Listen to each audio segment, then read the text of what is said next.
Hey friends, hey, it's Lisa from Black Women Stitch and the Stitch Please podcast. Our Patreon community is growing and we'd love to have you in it. We recently updated our membership tiers and now it's easier than ever to support the work of Black Women Stitch while getting exclusive perks just for you. You'll find full-length talks, behind-the-scenes updates, bonus episodes, and access to videos from the podcast and beyond. Your support helps fund the podcast, pay our team, and keep this movement going strong. Every dollar truly makes a difference. So if you've been thinking about joining, now is the perfect time. Black organizations face increasing funding challenges. Community support closes that gap. Head to our Patreon community and choose the tier that feels right for you. And thank you.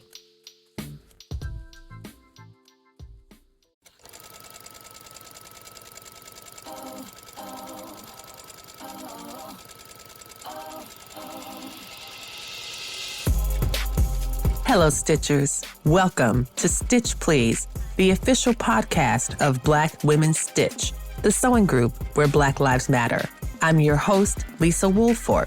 I'm a fourth-generation sewing enthusiast with more than 20 years of sewing experience. I am looking forward to today's conversation, so sit back, relax, and get ready to get your stitch together. Hey friends, hey, it's Lisa from Black Women Stitch and the Stitch Please podcast. And as I say every week, this is a very special episode because this episode is bringing us Daemeryss, the first of her name. She is a cosplayer, a professional cosplayer who has done this work for about 8 years. She has recently reached 20,000 followers on TikTok. She has created an amazing Beyoncé Diesel inspired outfit that got the folks stealing. All right. That got the folks stealing. She has created something so exciting and so generative that she got the folks in the community acting off their behavior. Everybody has forgotten what it means to act in the cosplay community because folks are just so excited about what she's created.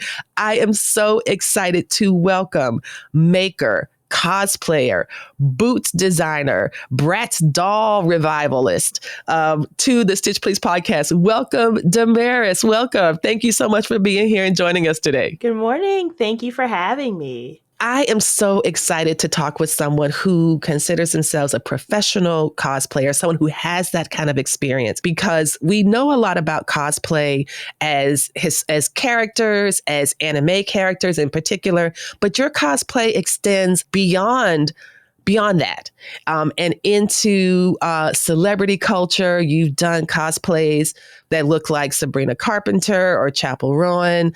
I love the one you did for Megan Thee Stallion. It was just so absolutely adorable. And most recently, Beyoncé for the Cowboy Carter tour was wearing an outfit that was created by Diesel. And it starts off with the America Has a Problem. Before we dive into that America Has a Problem outfit and the problem of stealing in cosplay, can you get us started with what is your sewing story? How did sewing come to you?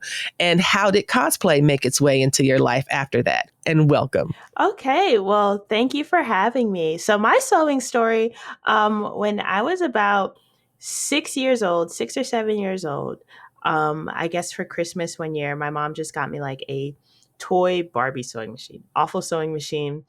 Don't recommend it. It's a toy. Like it's not really it's not really for garments, and she taught me very basic sewing techniques through that. That was, just like your straight lines. We made a couple of pillowcases later on in life. I entered like it was a convention for youth of the church that I was a part of, and they had a sewing contest, and I made an apron and entered that, and that was one of the times that was like when she taught me how to use a commercial pattern. Okay. And then I tried making clothes for some of my dolls when I would find them. I always had like a general interest. For the most part, I ended up becoming self-taught in a lot of it. After, she gave me some of those basics with the patterns and the using a machine. Pretty much every technique I learned after that was through YouTube. You could get a PhD on YouTube at this point. because I got into cosplay. And I think I got into cosplay because as a child, my mom had a rule. She would never own a house with carpet ever again because I was always making a mess. I would cut up different construction papers. So I would cut up like white paper and then like red paper and then like green paper. And I'd be like, oh yeah, these are my onions and peppers that I'm like making in this. For your cooking. Yeah, for my cooking. And so she was vacuuming paper off the floor all the time. I would find like my coloring books and I would just like mishmash them together and like use different paints and stuff. So I always had this spark about me. And there was never just one craft that I wanted to do. And I think when I had learned more about cosplay in my adult life and got a little bit more into it, then I had learned a lot or like was able to combine a lot of my passion for like I like to paint and I like to sew and I like to like draft this and I like the wig making techniques that people have now are crazy and I like it. So there's so much in cosplay, and that's what kind of led me into cosplaying. I really love that you are describing a head to toe experience. You sound like you're a baby omni crafter who is also just a mess in a house. Yes. Okay. Yeah. And also you sound like also, of course, like with kids, you want your 6-year-old to operate the vacuum cleaner, but they're low key a little bit still scared of it. And they don't have the muscle control yet. They don't have the coordination. They cannot push a vacuum yet. Yeah. And I could definitely imagine her like not wanting you to like pick up every little single piece of paper because you can't. Yeah. And so I love how you became like a new rule for what it meant to live in a home. Yeah. And rather than changing you, she was like, you know what? Let's just get hardwood. It'll be easier. She can sweep. We will survive. Yeah. I wanted to talk about this kind of head to toe experience because you mentioned wigs and I see a wig head behind you. Oh, yeah. And so you really do. So, and I saw how you made a cowboy hat first you made a bucket hat and then you remade it to make a cowboy hat. But you go from head to toe. You went from, you make hats, you make wigs, all the way down to the boots. Now, I want to tell y'all about these Jimmy Choo Sailor Moon boots that Daemeryss saw and thought were cute, but not $2,300 worth of cute. And so she decided, you know what? I got some time. I can make some... I can make this. Tell us about that process of making these different accessories. First of all, Sailor Moon is like, it's a cartoon. And it shows how if you have designers like Jimmy Choo and other places making anime themed luxury wear, it just shows how ubiquitous the energy is around cosplay and around characters. So what can you talk about the process and the time and I know there's a YouTube video on this, so she doesn't have to walk us through all of it, y'all. Go to the YouTube video and you can watch her do this and break down all the different steps for you. But talk a bit about what it meant to look at that boot and instead of saying, oh, I can't have that, you say, oh, I can have it. I'm just going to make it. Tell us about that decision process for you. Yeah. So I have this thing that the internet has generously started calling crafters audacity. And once you develop a certain couple of skills, you feel like you're like, I could probably make that work. Right. So my first step, having a STEM background, is research. I know that I don't want to put acrylic paints on a shoe because they will crack and break eventually, but then you can use a fabric medium. But then I find out that there's a company that makes leather paints like specifically for shoes and leathers. Great. That's step one, right? Like, and that research is just knowledge that's been collected over years of being a part of the community, right? And seeing what other people do. And then, more research. What's on the back of the shoe? Oh, there's this little bow. How can I make that? I made that around Christmas time. They had tons of bows out, like just in the aisle, red velvet bows. So that was like lucky, but it's not like I couldn't find red velvet ribbon somewhere if I needed it, right? Right. And then like the little charm, just more research, learning the terms for things. That's one of my biggest things is like learn terms, like read books, Figure out what the words are for things, because if you can't research if you don't know where to start, you know. Yes. And the Google cannot read your mind. Like it's not going to be able to tell you that, oh yeah, you're looking for a gold studded heart charm with red gem. Like it's not, Right. like the terms that you're looking for are going to be different and specific no matter where you're going. So my research process and then my doing process, and part of me creating content online, I wanted to start challenging myself to record this information and share it with people online, because somebody may just find it interesting. A lot of people tell me that they live vicariously through me because I just get up and do this stuff, right? But somebody who's into crafting may not have ever known that there is a shoe paint that you could get. They may not have known that you could just cut your boots and sew them back together.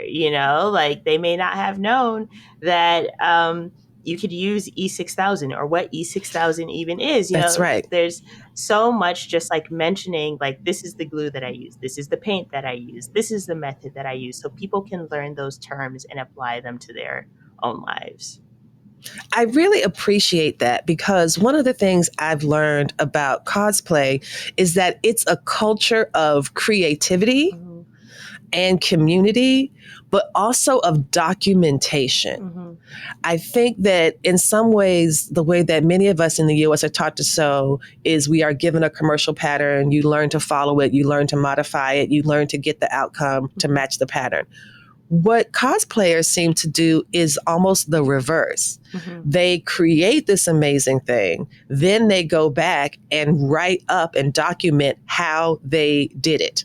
And that's what is called a build book. And these build books are useful for competition. Can you tell us about what a build book is and why it is important for the individual creator as well as for a judge? Absolutely. So a build book, basically, and to start off, for anyone who doesn't know, for anyone who's listening, not all cosplay is competitive. So a build book is specific to competitive cosplay, or if you're just sharing your work online for people.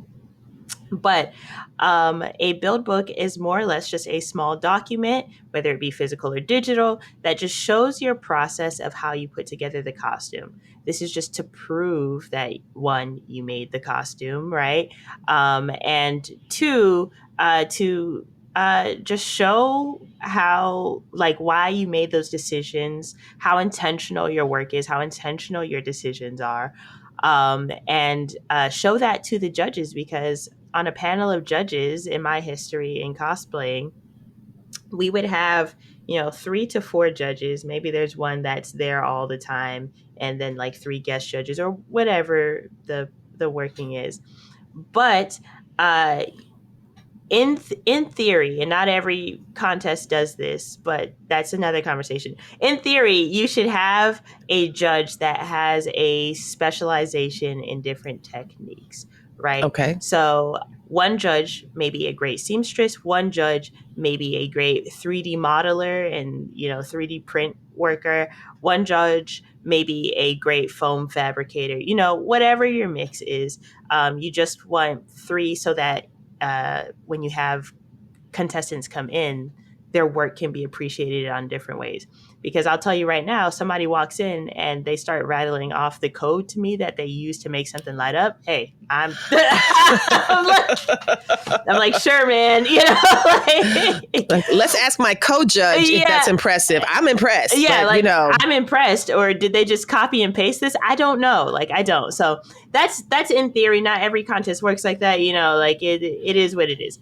So the build book is to show, hey, this was the shirt that I sewed. It might look like a button up you could get at a store, but I decided to sew it. And here's why I decided to sew it. And here's the material that it's made out of. And this is why I chose that material. You don't want the build book to be super long. You don't want a thesaurus.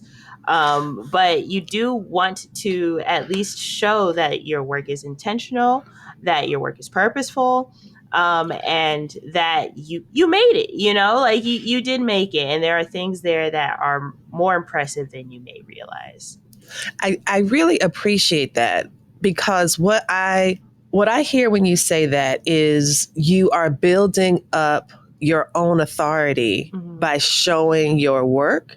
And it's also a way that the build book becomes a nice guide Yes. to your creative process. It unlocks the mystery behind the costume itself. And not everybody needs to have that mystery unlocked. But for the judges who have more skill, more experience, or different types of expertise, they will look at that and notice. And notice all the different elements. It's kind of like in math when you have to show your work. It's not about just getting to the solution. Yes. You need to show that you can do mathematical thinking in such a way that you can get this result all the time because you understand the process. Exactly. Of course, you could use a calculator, but that's not what this is. This is not about the outcome. Yeah. This is not just let me look from a distance from 20 feet or 6 feet and see what it's doing. This is, I'm going to get up close to it. I'm going to ask you to turn. I want to see what you can't show me right now. And that's what the build book does. I really want to talk about the build book as a frame of reference for cosplay more generally. And this will give us a nice entry into talking about your Beyoncé America Has a Problem fabric that you designed. And so I definitely want to hear about how this became a controversy, how this became something that you offered to the creative cosplay community, as you have done in the past, but then someone took it and used it for mass production. Yeah. So walk us through why you decided to make or recreate your own version of the Diesel America Has a Problem print from Beyoncé Cowboy Carter tour. Yeah. So every tour for the artists that I'm into. So you mentioned I love Chappell Roan, love Sabrina Carpenter, love Megan Thee Stallion. I just love things that are a little bit quirkier, right? And so I'm always looking at their outfits. I'm looking at what looks doable. Where's that crafter audacity hitting? Just because something looks cute, like I have to be realistic with myself and say whether or not I think I can make it work. And for, to pull the curtain back a little bit, I am also a content creator. So I need to make something that I think people are going to be interested in too, right? So starting with the newspaper print outfit, I saw that as something that was doable. And there's another really awesome creator who did something similar. Her name is Cutie Pie Sensei, where she recreated, Diesel had a jean version kind of this outfit.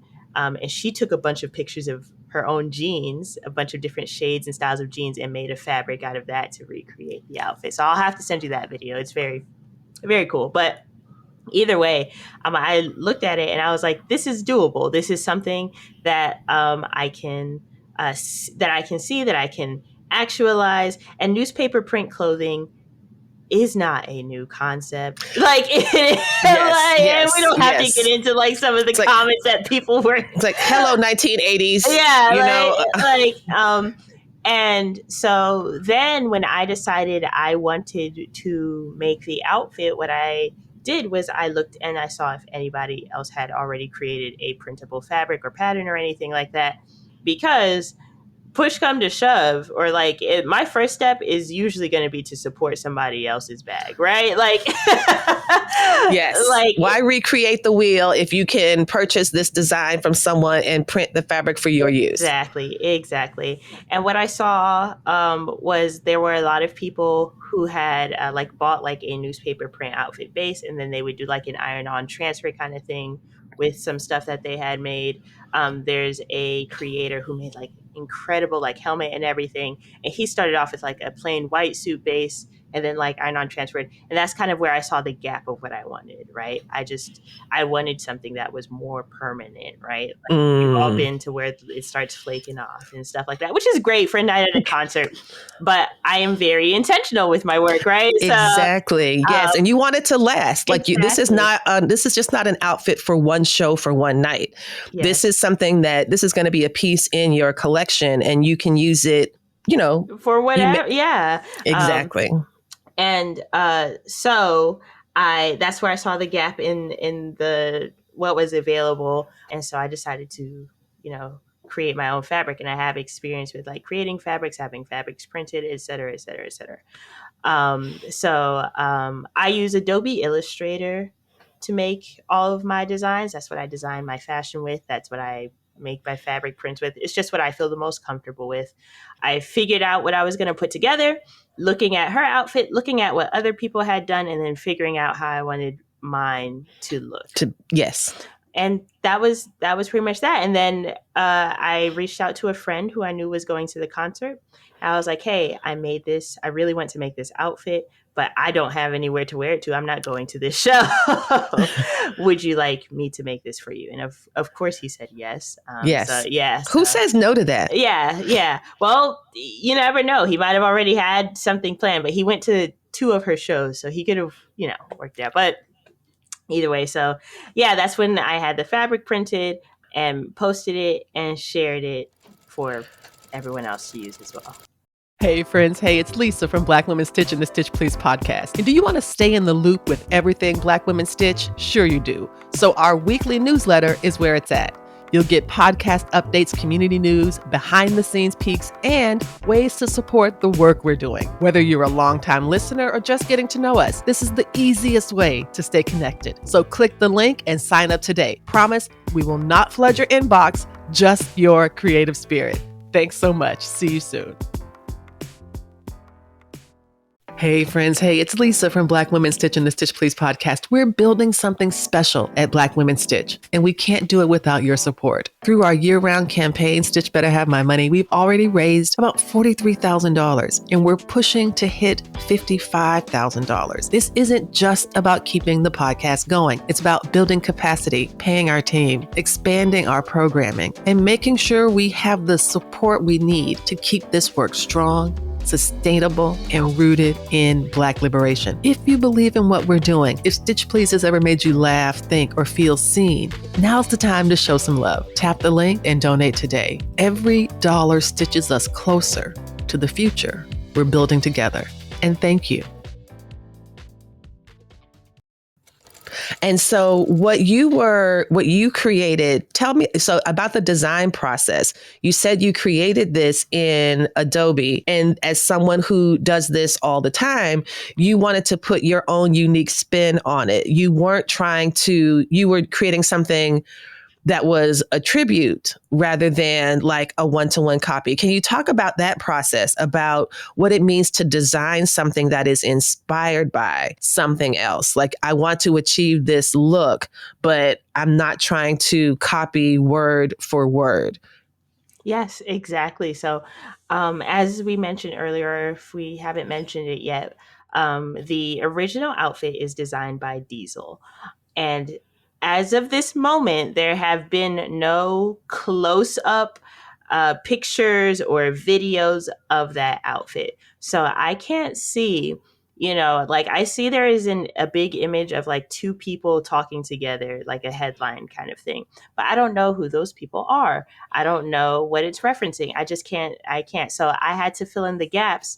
And kind of, while I think Beyonce's is probably a tribute to Black civil rights or Black performers or Black artists, just off of an assumption, I decided to make mine a tribute to Beyonce. So I filled in the gaps with those photos of pictures of Beyonce, with song lyrics of Beyonce, with some news articles about Beyonce, just trying to kind of like fill in those gaps. I put a couple of pictures of Dolly Parton because she has this song with Dolly Parton on it. And she did a cover of Jolene. So that's kind of how I interpreted that. And then I made like some of my own images based on what I could see was on there. Like, she has a big sign that says "Sold Out Black Betty Tour," the Echo, There's one or two other ones that I just made because they aren't like readily available images on the internet, right?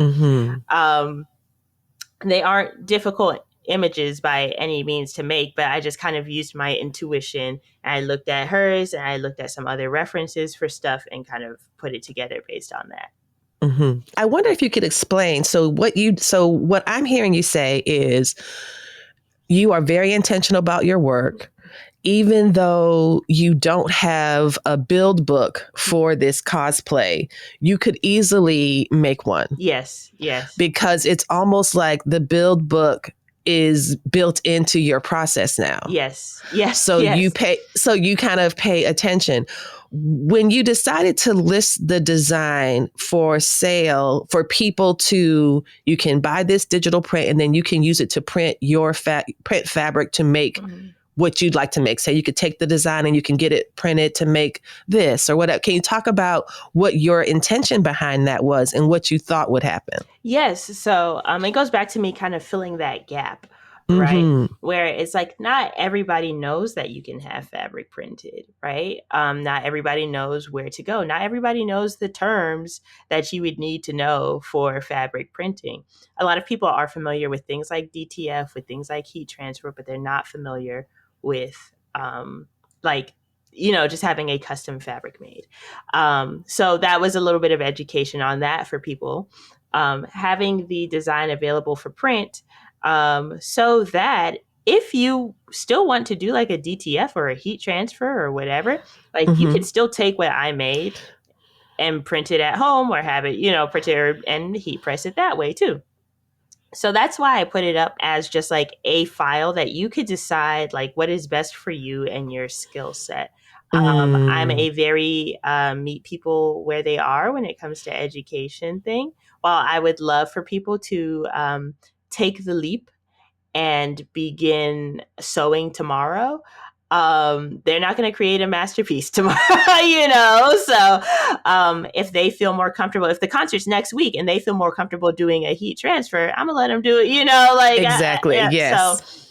So I had it available. You could get the file. I had it available so that you could order the fabric directly from Contrato. That's my preferred printer. So you could go down on my page and print it that way. And so I put it up because in cosplay, it's not uncommon that we will share our resources with each other. The general rule feels weird because there are no rules. It's all pretend. Like it's it's all pretend. But the general, when I was talking about the ethics of some of these things, is that you just credit where you got something from, right? If you made something, you say you made it. If you used a tutorial for something, you say, oh, I learned this method from blah, blah, blah, blah, blah. Like there are plenty of things that I do where I show the one that I made, I had to make bra cups for the first time. And so I told people like, hey, I learned how to make bra cups from this person who creates drag content, right? Like they have a video on this. Like you give your props where it's due because you're not inventing the wheel. If you are coming up with a method, if you are inventing the wheel, you say that.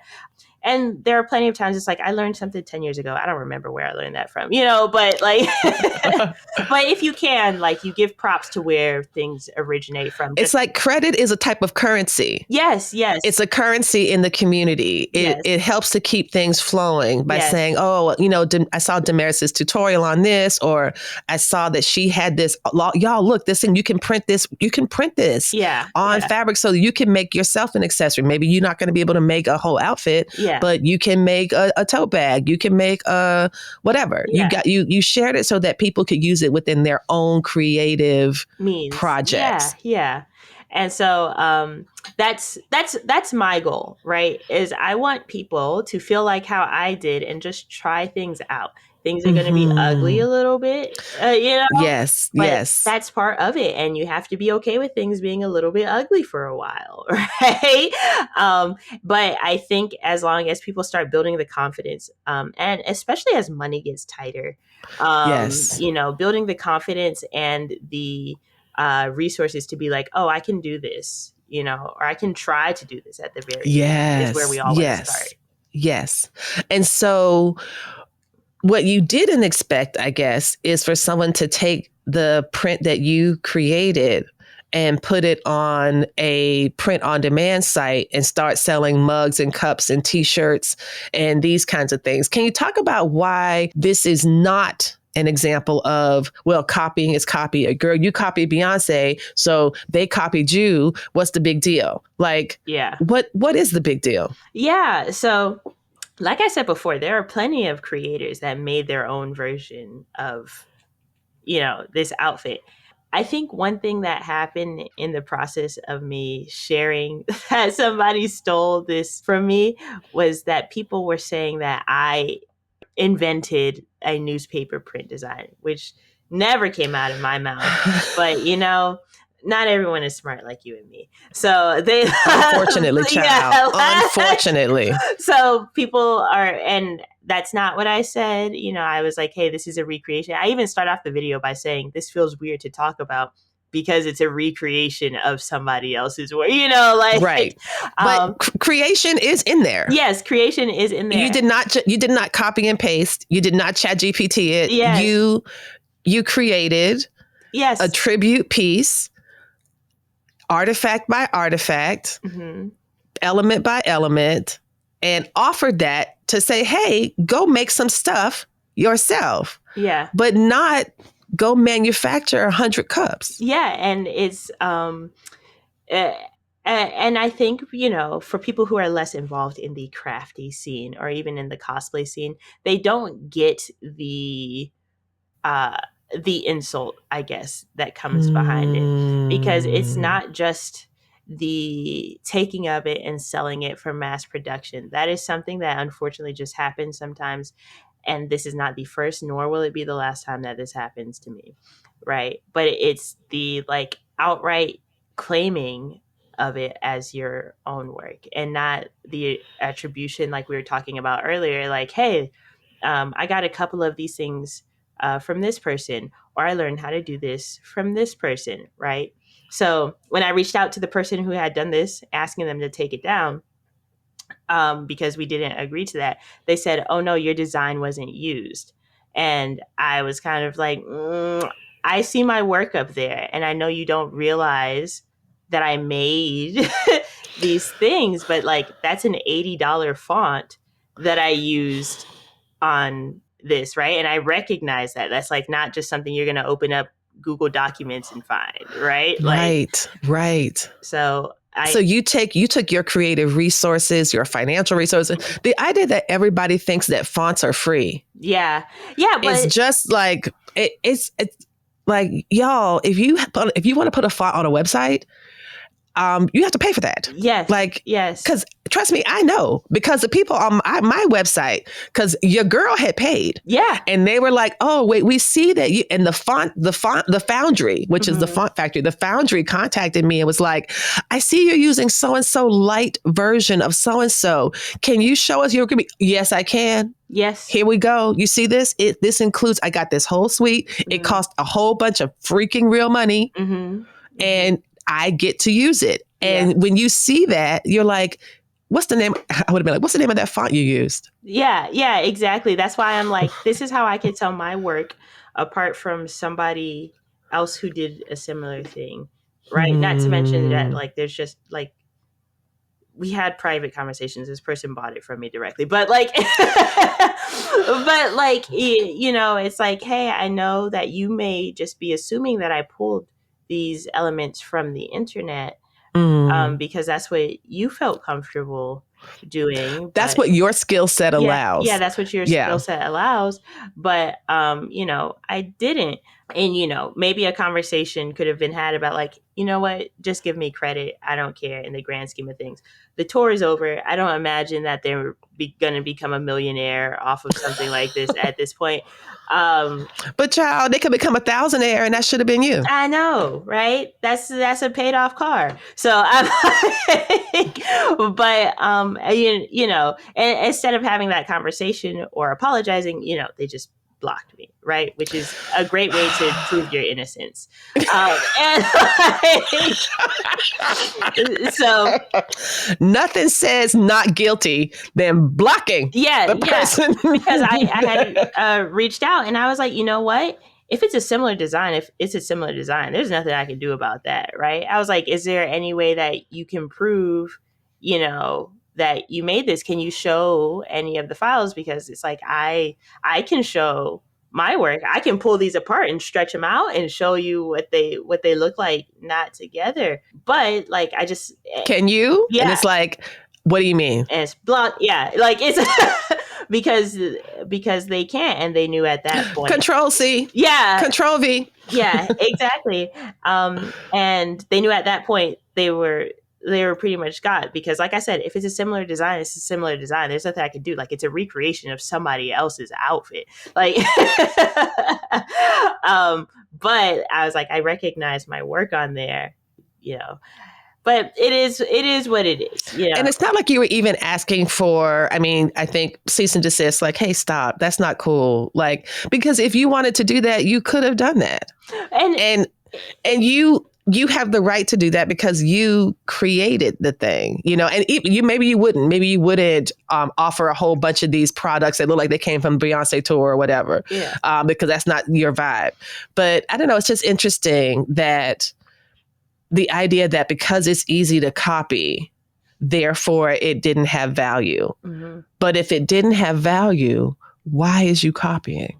Exactly. Yeah. So it's like, and I'll never know, I guess, what this person's thought process was because they blocked me. Like I reached out. I was like, in full transparency, I have done ghost designing for brands before. There's a contract for it and we work out the deal. And it's like, hey, if you want to sell this, I was like, if you'd like to buy a commercial license, right. Go for it, buddy.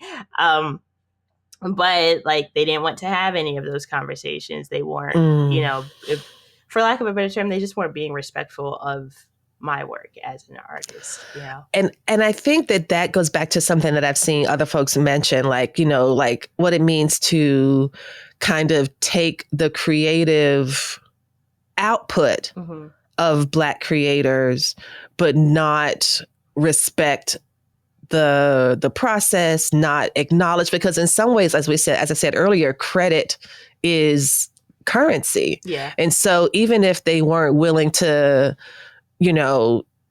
stop copying, they could say this was inspired by, or, if this looks familiar to what Daemeryss would do, it's because she did that, y'all. I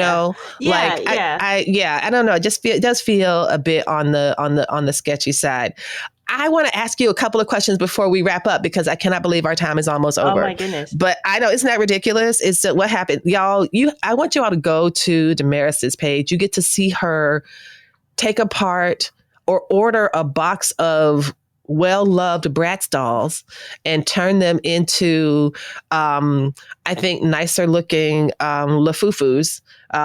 Even better, like I had no idea about how you could work with that type of medium. I thought it was incredibly cute to give these dolls a new life and get them out of the house and, hey, meet some new friends. There's some labubus out there you can hang out with, girl. There's some lafufus, we're going to make you look the best. But yeah, I love how you did that. So I'm going to encourage people to check out that really fun video there. And throwing it out there, I do mention somebody who I saw that idea from. So like,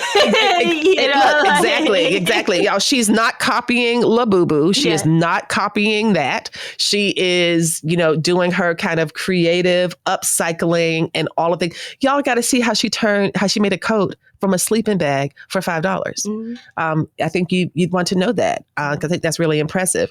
But I'm going to ask you, one of the things I'm really interested in is these fun questions for Sois. And would you rather, Daemeryss, would you rather have always perfect seams that never needed to be taken out?